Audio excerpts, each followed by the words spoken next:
Hello student, our today's topic is एक समान चुंबकीय क्षेत्र में आयताकार कुंडली पर बल आघूर्ण।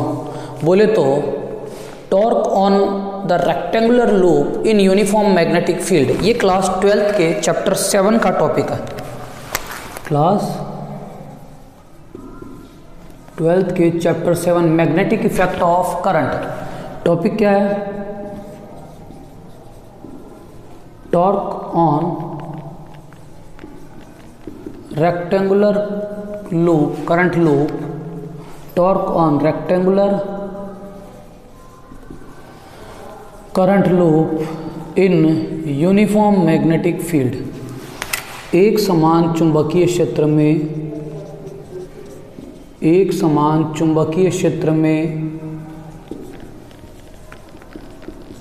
धारावाही आयताकार लूप पर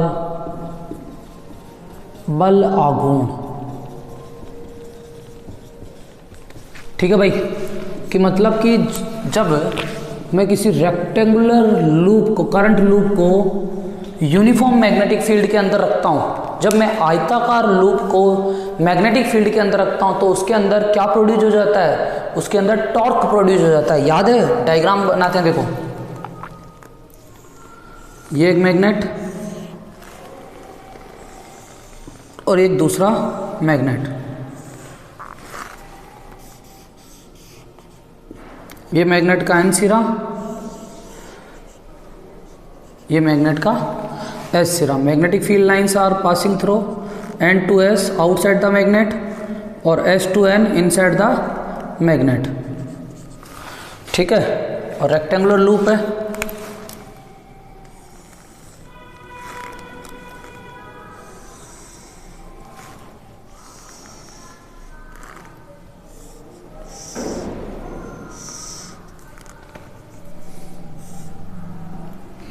ठीक है, ये ए, ये बी, ये सी और ये डी। करंट ऐसे फ्लो कर रही है।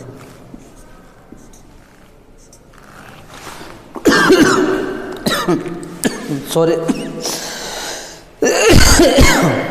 हाँ, तो जब ये करंट इसके अंदर फ्लो करेगी तो ये क्या करने लग जाएगा? रोटेट करेगा। क्यों रोटेट करेगा? अपन पता है रोटेट कब करता है, समझना। कोई एक ऑब्जेक्ट है, ये इसको बीच में से बांधा गया। अब इसके ऊपर अगर मैं यहाँ से इधर फोर्स लगाऊँ और यहाँ से इधर फोर्स लगाऊँ, कभी भी रोटेट नहीं करेगा। इसके ऊपर रिजल्टेंट फोर्स 0 है लेकिन रोटेशन नहीं होगा। लेकिन अगर मैं इसके परपेंडिकुलर फोर्स लगाऊँ ऐसे, क्या अब रोटेट कर रहा है कि नहीं कर रहा है? कर रहा ना। तो एक फोर्स ऐसे और दूसरा फोर्स नीचे, तो ये क्या करने लग जाएगा? रोटेशन करने लग जाएगा। इसके ऊपर रिजल्टेंट फोर्स 0 है, तो अगर इस कोयल पर रिजल्टेंट फोर्स 0 तो ये कौन सा मोशन नहीं लेगी? लीनियर मोशन नहीं लेगी, ये स्थानांतरीय गति नहीं करेगी। मतलब मैं मान लो एक पिंड हूँ और मेरे ऊपर दो टाइप के फोर्स वर्क कर रहे हैं। एक इधर वर्क कर रहा है और एक इधर। एक तो मतलब ऐसे वर्क कर रहा है और एक ऐसे वर्क कर रहा है। तो मेरे ऊपर रिजल्टेंट फोर्स कितना होगा? 0, क्योंकि मैं ना इधर जाऊँगा ना इधर जाऊँगा। क्यों?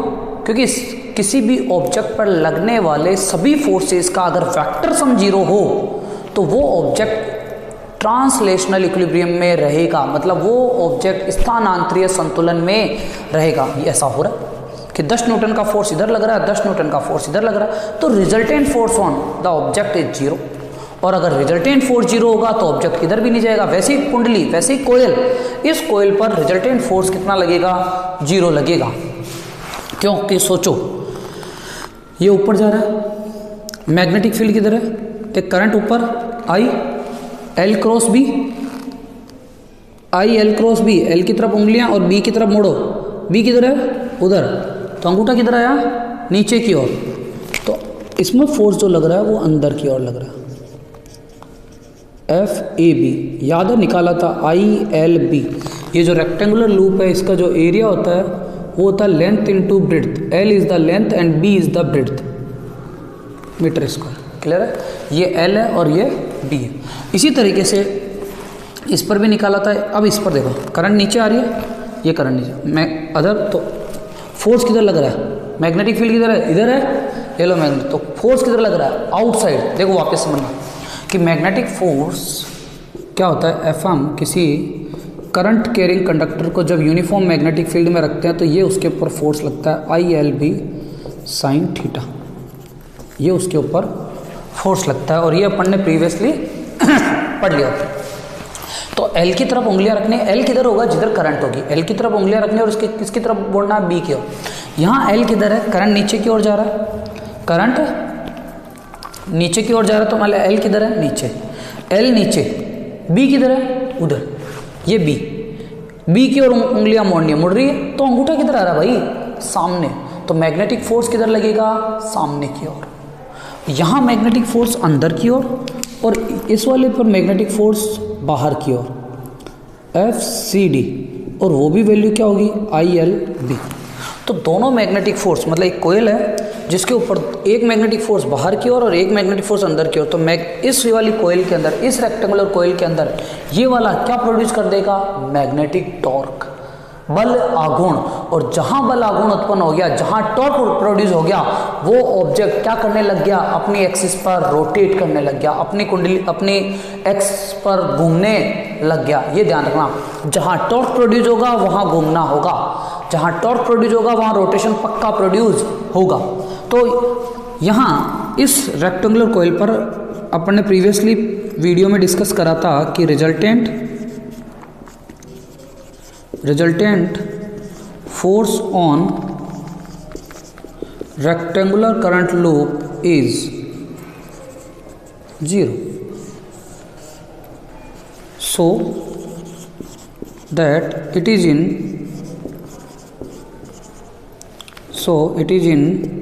ट्रांसलेशनल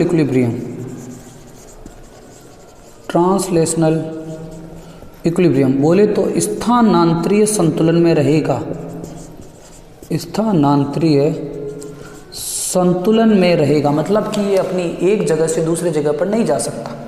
ठीक है, ये चीज़ अपन ने डिस्कस कर ली थी प्रीवियसली। ठीक है, फोर्स वाले में डिस्कस हो ही गया था। अब की बात करना कि टॉर्क कैसे प्रोड्यूस होगा। यार अगर मैं इसको ऊपर से देखूं, मतलब यहाँ ये व्यू लूँ, कौन सा बोलेंगे इसको, टॉप व्यू लूँ, तो मेरे को जैसे अगर कोयल मान लो ऐसी है, अभी ऐसे दिख रही है, लेकिन अगर मैं टॉप व्यू देखो मैं तुम्हें टॉप व्यू दिखा रहा हूँ, मैं ऐसे देख रहा हूँ, तो तुम्हें कैसे दिखेगा, ये टॉप व्यू ऐसे दिखा, ये सामने तुम्हें लेंथ वाला पार्ट दिखेगा कि ब्रेड्थ वाला पार्ट दिखेगा, सामने वाला पार्ट, कौन सा, ब्रेड्थ वाला पार्ट।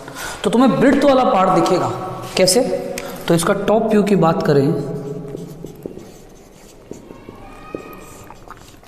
टॉप व्यू में यूनिफॉर्म मैग्नेटिक फील्ड ऐसे दिखेगा तुम्हें, ये यूनिफॉर्म मैग्नेटिक फील्ड दिखेगा तुम्हें,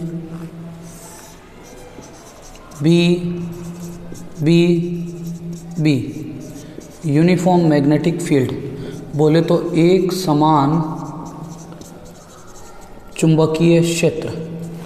ठीक है भाई, अब देखो ये कोयल यहाँ मिलेगी तुम्हें, यहाँ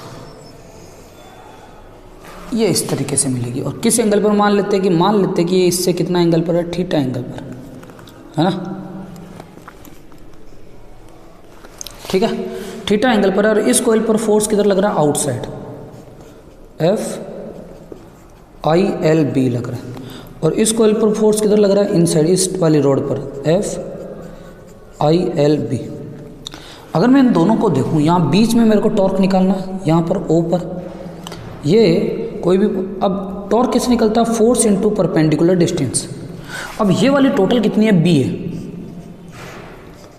टोटल कितनी है, B है, तो ये आधी कितनी हो जाएगी, B/2 समझना, एक एक चीज़ समझना भाई, B/2 और ये वाली भी B/2। अब देखो इसको ऐसे समझ लो, ये B/2 और ये ऊपर वाली भी, इधर भी B/2। अब मैं एक की बात करूँ, अगर इसको थोड़ा सा मैं समझाऊँ, तो ये O हो गया, ये मान लो P हो गया, और ये Q हो गया, तो OPQ ट्राइंगल, थोड़ा समझना, ये O, ये P और ये Q, यही बनेगा ट्राइंगल OPQ। फोर्स मेरे को पता है इधर लग रहा है, तो R परपेंडिकुलर इसके लिए यही होगी, क्योंकि अगर मैं टॉर्क निकालूंगा तो ये इसको किधर घुमाएगा, इधर घुमाएगा। ये मान लो फोर्स है, कौन सा एफ ए बी था ना, नहीं एफ सी डी, और ये एफ ए बी, तो ये इसको इधर घुमाएगा, इसको ले लेता हूँ टॉर्क 2, और ये इसको इधर घुमाएगा, इसको ले लेता हूँ टॉर्क 1। ठीक है, तो देखो टॉर्क क्या होता है, force into perpendicular distance, force into perpendicular distance. तो ध्यान रखना टॉर्क बराबर फोर्स इंटू परपेंडिकुलर आर्म या डिस्टेंस। बोले तो बल आघूर्ण, हिंदी में बोले तो बल आघूर्ण क्या हो जाएगा बेटा, बल गुणा आघूर्ण भुजा, आघूर्ण भुजा मात्रक होता है न्यूटन मीटर। ठीक है भाई, ये तुम्हें याद रखना पड़ेगा। इसको ले लो इक्वेशन 1। यहाँ आ जाओ वापस, तो बात करते हैं इसकी। ये एंगल कितना है, थीटा है। ये वाली पूरी भुजा कितनी है, b/2 है।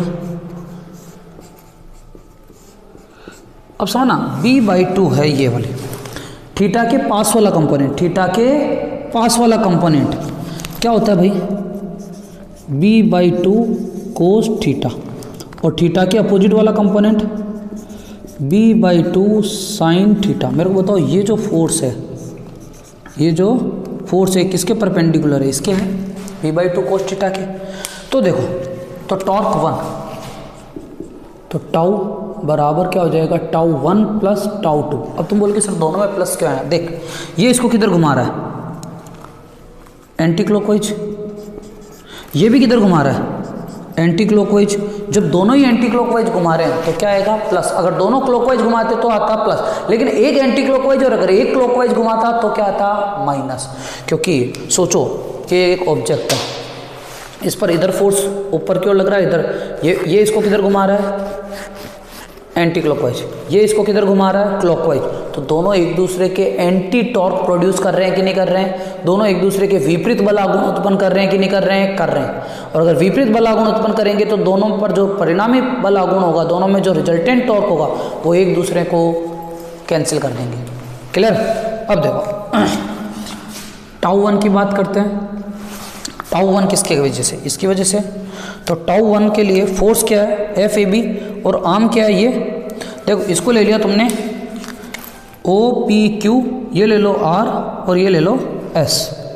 ठीक है, तो अब यहाँ पर जो परपेंडिकुलर आर्म होगी वो होगी ये, तो ओ आर, मतलब force into perpendicular arm. Force क्या है, एफ ए बी, और परपेंडिकुलर आर्म क्या है, O R, O R. Clear. यहाँ पर सेकंड वाले में टाउ 2 ये रहा, फोर्स क्या है, एफ सी डी, लेकिन अब परपेंडिकुलर आर्म क्या है, ये वाला ओ पी, ओ पी, ओ और पी। क्लियर। तो ओ पी। अब देखो ओ आर और ओ पी, अगर एक बात देखूं यहां से, ओ पी बराबर b/2 कोस थीटा, तो सेम ओ आर भी b/2 कोस थीटा बोल सकता हूँ मैं, इसको इक्वेशन 2 ले सकते हैं। ठीक है, वहाँ वैल्यू रख दो सभी, तो ये हुई इक्वेशन 3। तो अब ये क्या लिख देंगे, फ्रॉम इक्वेशन 1 रंड एंड मून 1, 2 और 3 से। तो देखो टोटल टॉर्क टाउ 1 की वैल्यू एफ ए बी क्या है, I L B, O R क्या है, b/2 cos theta, plus F C D भी आई एल बी, फिर ओ पी भी b/2 कोस थीटा। यहाँ तक ओके। अब देखो ये वैल्यू अपने कोई यूज की नहीं, तो यहाँ पर मैं आधा b/2 और b/2 कॉमन लेके क्या हो जाएगा, 1 हो जाएगा। तो लिख सकता हूँ I L B B cos theta. अरे हाँ कि ना, हाँ। अब ये L into B, length into breadth, rectangular loop का क्या हो जाएगा, एरिया। तो यहाँ लिखेंगे एरिया ऑफ रेक्टेंगुलर लूप, मतलब आयताकार लूप का क्षेत्रफल, आयताकार लूप का क्षेत्रफल, ठीक है। अब देखो क्या हो जाएगा, तो मैं लिख सकता हूँ टाउ बराबर IAB कोस थीटा, यहाँ तक ओके। अब ये समीकरण होगी 4 और टॉर्क हो गया न्यूटन पर मीटर, न्यूटन मीटर। अब अगर मान लो इस कोयल में ये तो एक नंबर ऑफ, अगर n नंबर ऑफ टर्न्स होगा तो टॉर्क भी कितने गुना बढ़ जाएगा, n गुना बढ़ जाएगा। If number of turns in the coil is n, then total torque is, यदि कुंडली में घेरों की संख्या n है तो कुल बल आघूर्ण कितने गुना बढ़ जाएगा, n गुना। तो NIAB कोस थीटा, यहां तक सबको ओके, न्यूटन मीटर। अब मेरे को एक नई वैल्यू आई जो मैं जानता हूं, NIA, याद करो NIA, इसको बोलते हैं चुंबकीय द्विध्रुवीय आघूर्ण, मतलब बोले तो मैग्नेटिक डाइपोल मोमेंट। ये होता है m बराबर NIA एम्पियर मीटर स्क्वायर। तो यहाँ पर इसकी जगह क्या रख सकता हूँ मैं, m रख सकता हूँ। तो ये वैल्यू क्या हो जाएगी, तो टाउ बराबर MB कोस थीटा। क्या ये थीटा m और b के बीच का कोण है।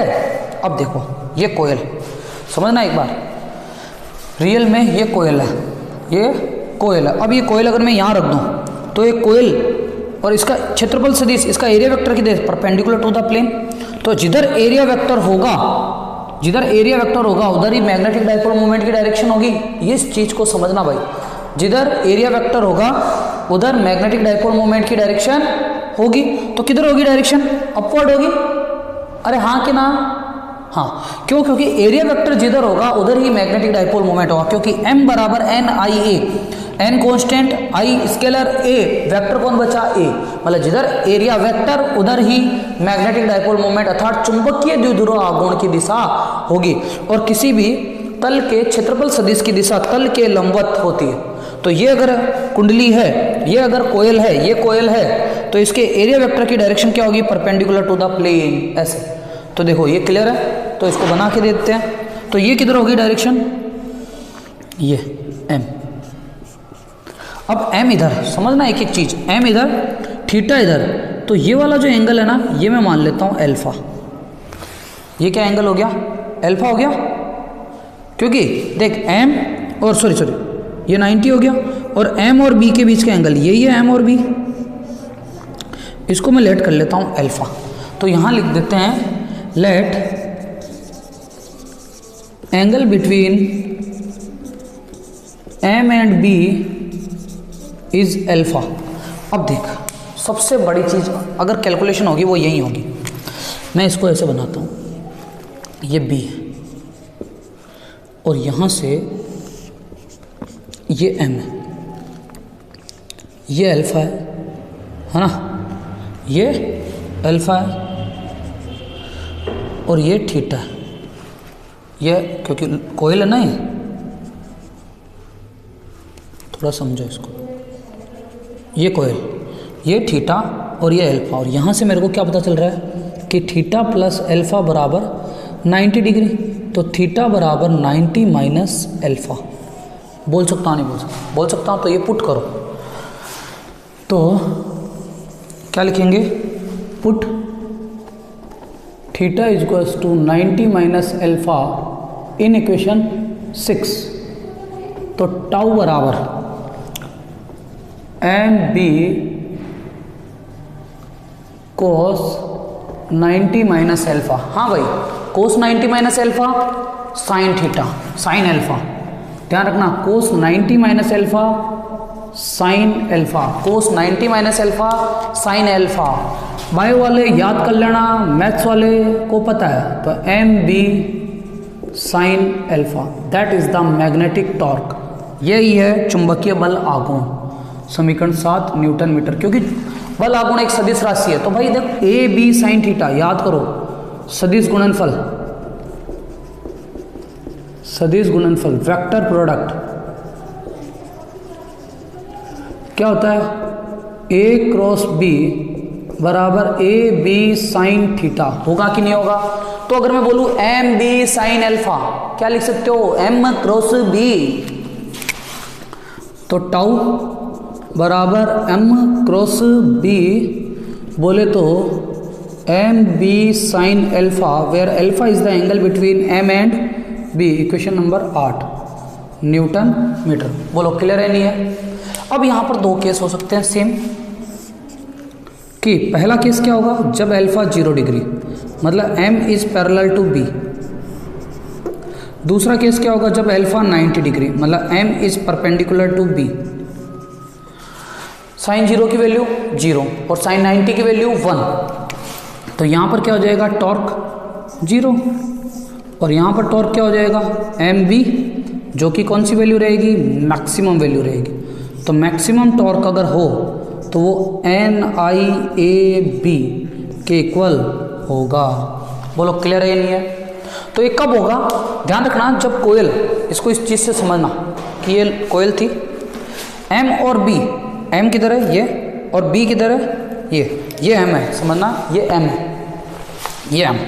अगर ये कोयल बी के पैरेलल ऐसे रहे, एम और बी पैरेलल है, मतलब जो कोयल है वो बी के क्या है, परपेंडिकुलर है, तो टॉर्क कितना हो जाएगा, 0, इसमें किसी भी प्रकार का टॉर्क नहीं लगेगा। लेकिन अगर m परपेंडिकुलर b है तो m, अब m की डायरेक्शन यही है, जिधर एरिया वेक्टर उधर m, तो m और b दोनों क्या एक दूसरे के परपेंडिकुलर, तो यहां पर टॉर्क क्या लगेगा, मैक्सिमम, यहां पर टॉर्क क्या लगेगा, मैक्सिमम। बोलो क्लियर है या नहीं है, अरे हाँ कि ना।